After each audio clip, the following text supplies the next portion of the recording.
साँच्ची भनेको के मलाई कहिलेकाहीँ आफ्नो असाध्यै माया लाग्छ।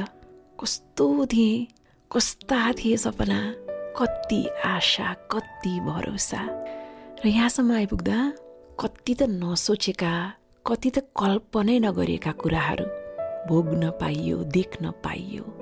कति पटक त विचलित भएँ, कति पटक त रोएँ, कहिले आदेशले आँसु झर्यो, कहिले कसैको ढाडस पाएर खुसीले आँसु निस्कियो, विश्वास तोडियो, भरोसा भाँचियो। तर सोच्दै नसोचेको ठाउँबाट सहारा र साथ पनि त पाइयो। जे होस्, ए जिन्दगी सधैँ कृतज्ञ छु। कमजोर पाइलामा कहालिँदै कुना पसेको रात पनि याद छ।